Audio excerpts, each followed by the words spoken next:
Hi everyone, welcome to my YouTube channel. तो आज का हमारा वीडियो एसएसटी यानी एसएसटी में, इस वीडियो में एसएसटी पेडागोजी से कुछ क्वेश्चन सॉल्व कराएंगे जो कि प्रीवियस ईयर के क्वेश्चन हैं। तो आइए चलिए वीडियो स्टार्ट करते हैं। ये वीडियो जो है तो सीटेट पेपर 2 सोशल साइंस में जो पेडागोजी वाले क्वेश्चन पूछे जाते हैं सोशल साइंस के, तो इस वीडियो में हम कवर करने जा रहे हैं। 15 क्वेश्चन लगभग इस वीडियो में हम कराएँगे, तो आप लोग वीडियो पर कंटिन्यू बने रहिए। आइए चलिए वीडियो देखिएगा। इसमें पहला वाला क्वेश्चन कि एक शिक्षिका विद्यार्थियों को सुझाव देती है कि वे एक तालिका बनाएं। एक शिक्षिका यानी एक टीचर, एक अध्यापिका जो है तो वो अपने विद्यार्थियों को सुझाव देती है कि वे एक तालिका बनाएं जिसमें उनके द्वारा एक सप्ताह में उपयोग किए जाने वाली पानी की बाल्टियों की संख्या लिखी गई हो। इस गतिविधि के बाद वे पानी के प्रयोग और संरक्षण के बारे में चर्चा शुरू करती है। अब शिक्षिका कक्षा में किस प्रकार के अधिगम को प्रोत्साहित कर रही है? तो देखिए कि एक शिक्षिका जो है तो वो अपने विद्यार्थियों को सुझाव देती है कि वे एक तालिका बनाएं जिसमें उनके द्वारा एक सप्ताह में उपयोग किए जाने वाली पानी की बाल्टियों की संख्या लिखी गई हो। यानी छात्रों के द्वारा तो जितना पानी उन्होंने एक सप्ताह में खर्चा किया है, जितना पानी उन्होंने एक सप्ताह में जितनी बाल्टी पानी खर्चा किया है, तो उन बाल्टियों की संख्या लिखें। उन बाल्टियों की संख्या को लिखने के लिए उसने कहा है उस तालिका में।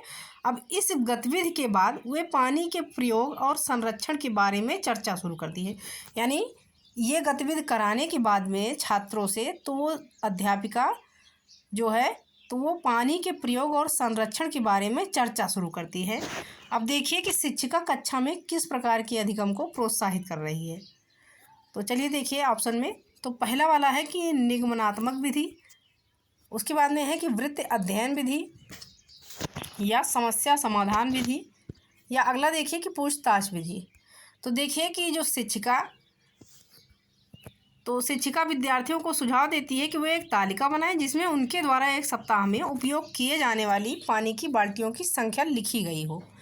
अब इस गतिविधि के बाद तो वे पानी के प्रयोग और संरक्षण के बारे में जो है तो वो चर्चा शुरू करती है वो विद्यार्थियों के साथ। तो इस गतिविधि को कराने के बाद में तो पानी के प्रयोग और संरक्षण के बारे में चर्चा शुरू करती है। अब इसमें कहा गया है कि शिक्षिका कक्षा में किस प्रकार के अधिगम को प्रोत्साहित कर रही है। तो देखिए शिक्षिका जो है तो कक्षा में निगमनात्मक विधि का जो है यानी निगमनात्मक अधिगम को प्रोत्साहित कर रही है। इसका सही उत्तर हो जाएगा ऑप्शन नंबर फर्स्ट। अब चलिए अगला वाला क्वेश्चन देखिएगा। सेकंड नंबर क्वेश्चन है कि कक्षा 6 की इतिहास की पाठ्य पुस्तक के प्रत्येक पाठ की शुरुआत एक युवा लड़की या लड़के के द्वारा की गई है। कक्षा 6 की इतिहास की पाठ्य पुस्तक की जो है तो प्रत्येक पाठ की शुरुआत एक युवा लड़की या लड़के के द्वारा की गई है। आपके विचार में पाठ्य पुस्तक निर्माता द्वारा यह रणनीति क्यों अपनाई गई है? तो चलिए पहला वाला ऑप्शन देखिएगा कि यह दिखाना कि लड़के और लड़कियां इतिहास का अध्ययन कर सकते हैं। यानी तो पुस्तक निर्माता द्वारा यह रणनीति अपनाई गई है कि यह दिखाना है कि लड़के एवं लड़कियां जो है तो इतिहास का अध्ययन कर सकते हैं। या अगला है कि यह बताना कि प्रस्तावना कैसे दी जा सकती है। थर्ड वाला देखिए कि पाठ की विषय वस्तु का मूल्यांकन करने के लिए की गई है, या विद्यार्थियों में पूछताछ तथा खोज की भावना को विकसित करना। तो देखिए कि पाठ्य पुस्तक निर्माता द्वारा यह रणनीति इसलिए अपनाई गई है कि इसमें क्या है कि विद्यार्थियों में पूछताछ तथा खोज की भावना को विकसित करना। यानी इसका सही उत्तर हो जाएगा ऑप्शन नंबर फोर्थ।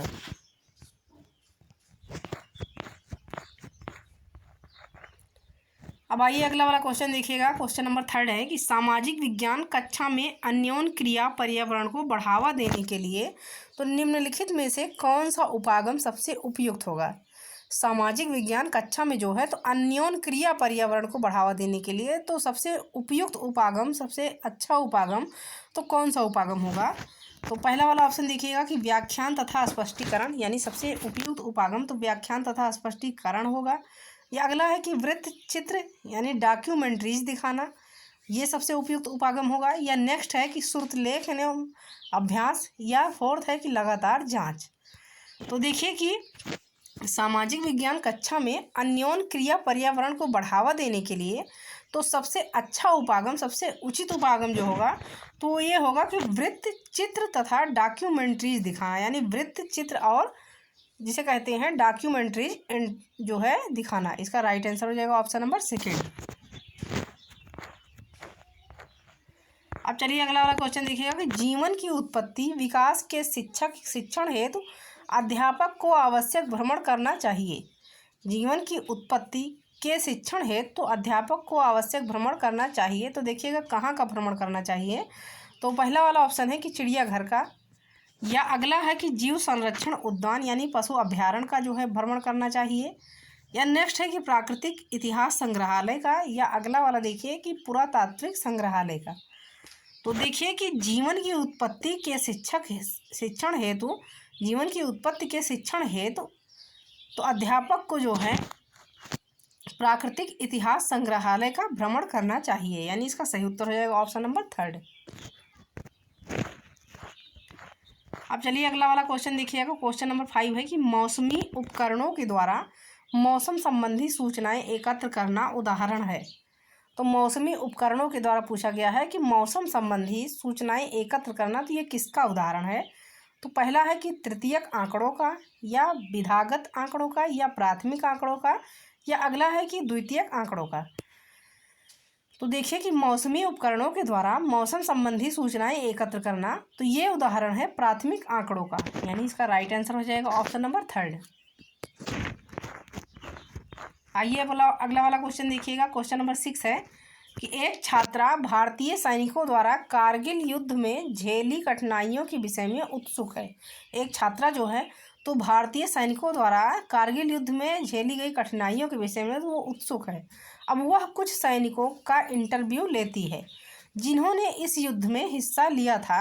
अब उन सैनिकों को निम्नलिखित में से क्या माना जा सकता है, यानी ऐसे सैनिकों को जिन्होंने कारगिल युद्ध में कठिनाइयाँ झेली हैं और उन्होंने हिस्सा लिया है, तो ऐसे सैनिकों को क्या माना जा सकता है। तो पहला वाला देखिए कि गौड़ स्रोत, यानी ऐसे सैनिकों को तो गौड़ स्रोत माना जा सकता है, या अगला वाला है कि प्राथमिक स्रोत, या वास्तविकता बयान करने वाले, या फोर्थ है कि आंतरिक स्रोत। तो देखिए कि कारगिल युद्ध में सैनिकों द्वारा जो कठिनाइयाँ झेली गई हैं, तो इन सैनिकों को जो है तो इन सैनिकों को प्राथमिक स्रोत माना जा सकता है, यानी इसका राइट आंसर हो जाएगा ऑप्शन नंबर 2। अब देखिएगा अगला वाला क्वेश्चन है 7 नंबर क्वेश्चन। देखिए इसमें कि एक शिक्षिका अपने विद्यार्थियों को सरकारी परियोजनाओं के बारे में जानकारी प्राथमिक स्रोतों के माध्यम से देना चाहती है। तो निम्नलिखित में से कौन सी योजना सबसे अनुपयुक्त होगी। सबसे अनुपयुक्त योजना कहा गया है कि कौन सी योजना सबसे अनुपयुक्त होगी। तो पहला है कि विद्यार्थियों के पड़ोस में लागू होने वाली योजनाओं पर सर्वे, यानी ये योजना जो है तो सबसे अनुपयुक्त होगी। या अगला वाला देखिए कि विद्यार्थियों के पड़ोस में लागू होने वाली परियोजनाओं पर हुए खर्चे पर एक रिपोर्ट, या नेक्स्ट है कि सरकारी परियोजनाओं पर पुस्तक की समीक्षा, या अगला है कि एक खंड विकास अधिकारी के साथ साक्षात्कार। तो चलिए देखिए कि एक शिक्षिका जो है तो वो अपने विद्यार्थियों को सरकारी परियोजनाओं के बारे में जानकारी तो वो प्राथमिक स्रोतों के माध्यम से देना चाहती है। तो इसमें कहा गया है कि कौन सी योजना तो सबसे अनुपयुक्त होगी, यानी कौन सी योजना जो है तो वो उपयुक्त नहीं होगी। तो चलिए देखिए, तो इसका सही उत्तर हो जाएगा ऑप्शन नंबर 3 कि सरकारी परियोजनाओं पर पुस्तक की समीक्षा, यानी ये योजना जो है तो सबसे अनुपयुक्त योजना हो जाएगी। इसका राइट आंसर हो जाएगा ऑप्शन नंबर 3। अब चलिए देखिए अगला वाला क्वेश्चन 8 नंबर क्वेश्चन देखते हैं हम इस वीडियो का कि जब आप विद्यार्थियों को एक ऐतिहासिक स्मारक दिखाते हैं, यानी आप जो है तो छात्रों और छात्राओं को तो एक ऐतिहासिक स्मारक दिखाते हैं, तब आप उन्हें किस प्रकार के अधिगम के स्रोत से सीखने के लिए प्रोत्साहित कर रहे हैं। यानी जब आप अपने विद्यार्थियों को एक ऐतिहासिक स्मारक दिखाते हैं तो तब आप जो है तो उन्हें किस प्रकार के अधिगम के स्रोत से सीखने के लिए प्रोत्साहित कर रहे हैं। तो चलिए देखिए, पहला है कि लेखा चित्र कला संसाधन, यानी इस अधिगम के स्रोत से जो है तो सीखने के लिए प्रोत्साहित कर रहे हैं। या अगला है कि पारंपरिक लोक संसाधन, या नेक्स्ट है कि प्राथमिक स्रोत, या अगला वाला देखिए कि पाठ्य स्रोत। तो देखिए इसका राइट आंसर हो जाएगा कि जब आप विद्यार्थियों को एक ऐतिहासिक स्मारक दिखाते हैं तो तब आप उन्हें प्राथमिक स्रोत अधिगम के स्रोत से सीखने के लिए प्रोत्साहित करते हैं, यानी इसका सही उत्तर हो जाएगा ऑप्शन नंबर 3 प्राथमिक स्रोत। अब चलिए अगला वाला क्वेश्चन देखिएगा। क्वेश्चन नंबर 9 है कि विद्यार्थियों को इतिहासकारों के समान सोचने के लिए प्रोत्साहित करने हेतु। तो देखिए कि विद्यार्थियों को इतिहासकारों के समान तो सोचने के लिए प्रोत्साहित करने हेतु तो देखिए कि निम्नलिखित में से कौन सी विधि सर्वाधिक उपयुक्त होगी। तो पहला वाला देखिए कि परियोजना विधि, यानी विद्यार्थियों को इतिहासकारों के समान सोचने के लिए तो सबसे अधिक जो अच्छी विधि होगी, उपयुक्त होगी, तो वो परियोजना विधि होगी। या अगला है कि स्रोत विधि होगी। या नेक्स्ट है कि कहानी सुनाने वाली विधि होगी। या अगला है कि पूछताछ विधि होगी। तो देखिए कि इस विद्यार्थियों को इतिहासकारों के समान सोचने के लिए प्रोत्साहित करने हेतु तो सबसे अधिक जो है सर्वाधिक उपयुक्त विधि जो होगी तो वो होगी स्रोत विधि, यानी इसका राइट आंसर हो जाएगा ऑप्शन नंबर सेकंड। आइए देखिए अगला वाला क्वेश्चन नंबर 10 है कि एक शिक्षक भारत के विभाजन पर प्राथमिक स्रोतों पर आधारित एक कार्य योजना यानी प्रोजेक्ट करवाना चाहता है। एक शिक्षक, एक टीचर जो है तो वो भारत के विभाजन, भारत के बंटवारे पर तो प्राथमिक स्रोतों पर आधारित एक कार्य योजना यानी प्रोजेक्ट तैयार करवाना चाहता है। तो देखिए कि पहला वाला ऑप्शन में देखिएगा कि मौखिक इतिहास से संबंधित, यानी वो प्रोजेक्ट होगा तो मौखिक इतिहास से संबंधित प्रोजेक्ट होगा। या अगला है कि समाचार पत्रों का पूरा लेखागार। या नेक्स्ट वाला देखिएगा कि उपन्यास। या अगला है कि आत्मकथाएं।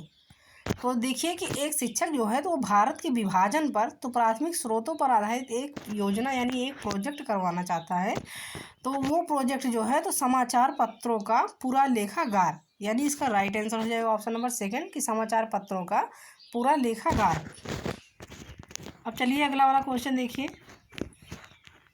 तो क्वेश्चन नंबर 11 देखिएगा इस वीडियो का कि निम्न में से कौन सा ग्लोबल वार्मिंग यानी वैश्विक तापन के संदर्भ में तो द्वितीयक स्रोत है। ग्लोबल वार्मिंग यानी वैश्विक तापन के संदर्भ में तो कौन सा जो है तो वो द्वितीयक स्रोत है, द्वितीयक साधन है।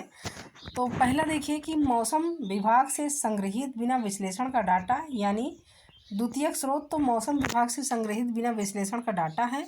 या अगला कि एक किताब में लिखा मौसम परिवर्तन से संबंधित वाद विवाद। या नेक्स्ट वाला देखिए कि जलवायु परिवर्तन से संबंधित चित्र।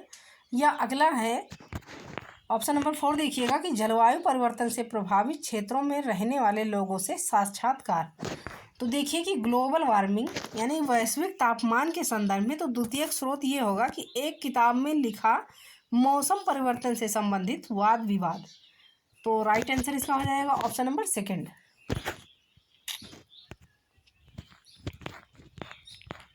आइए देखिए अगला वाला क्वेश्चन नंबर 12 है कि सबसे उचित विकल्प को चुनिए, यानी सबसे उचित विकल्प चुनना है कि उच्च प्राथमिक स्तर के विद्यार्थियों को सामाजिक विज्ञान की परियोजना के तहत क्षेत्र भ्रमण करने को कहा जा सकता है, जिससे कि अब देखिए जिससे कि तो उच्च प्राइमरी स्तर के बच्चे को यानी उच्च प्राथमिक स्तर के विद्यार्थियों को तो सामाजिक विज्ञान की परियोजना के तहत तो क्षेत्र भ्रमण करने को कहा जा सकता है, जिससे कि बच्चों का जो है तो क्या होगा।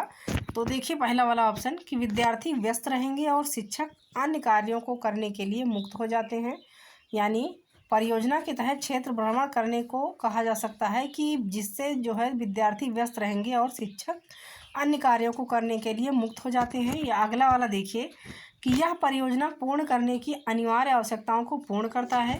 या नेक्स्ट है कि यह विद्यार्थियों के लिए भागीदारी बढ़ाता है और आनंदमय होता है।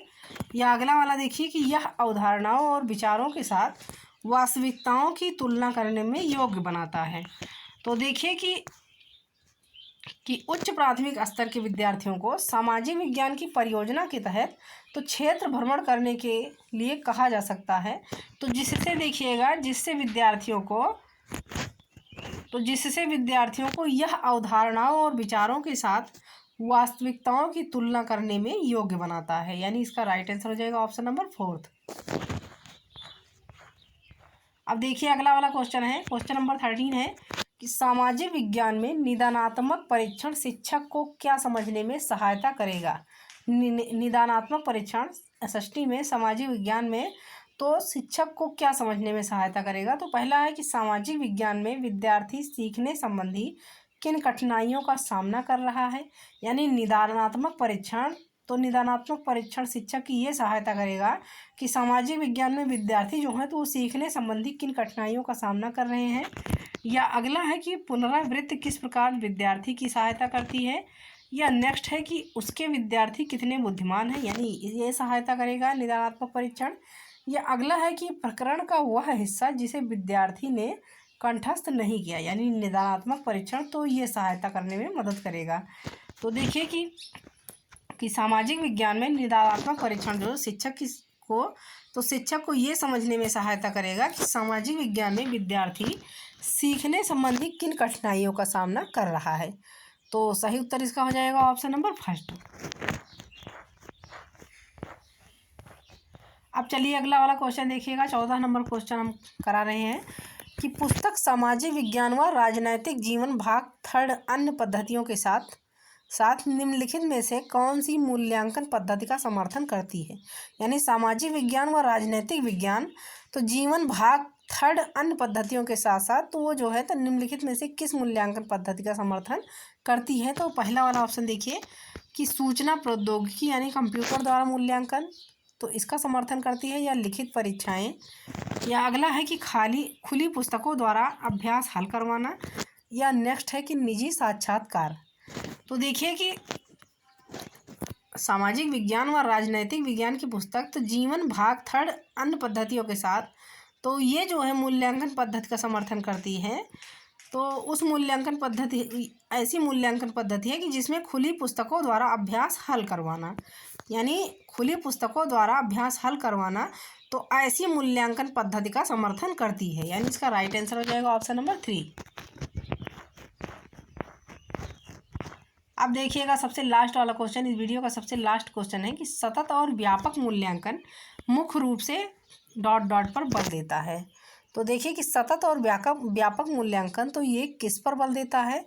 तो पहला है कि मस्तिष्क, हृदय और हाथ की दिशा पर, यानी सतत और व्यापक मूल्यांकन तो ये मस्तिष्क, हृदय और हाथ की दिशा पर बल देता है। या अगला है कि कमज़ोर अयोग्य विद्यार्थियों को उच्च स्तर यानी अगली कक्षा में प्रोन्नत करने पर। या नेक्स्ट देखिएगा कि बच्चे के सुधार के लिए लगातार परीक्षण करने पर। या अगला है कि बच्चे के व्यवहार का सतत अवलोकन करने पर। तो चलिए देखिए कि सतत और व्यापक मूल्यांकन तो सतत और व्यापक मूल्यांकन जो है तो ये मुख्य रूप से बच्चे के व्यवहार का सतत अवलोकन करने पर बल देता है, यानी इसका सही उत्तर हो जाएगा ऑप्शन नंबर 4।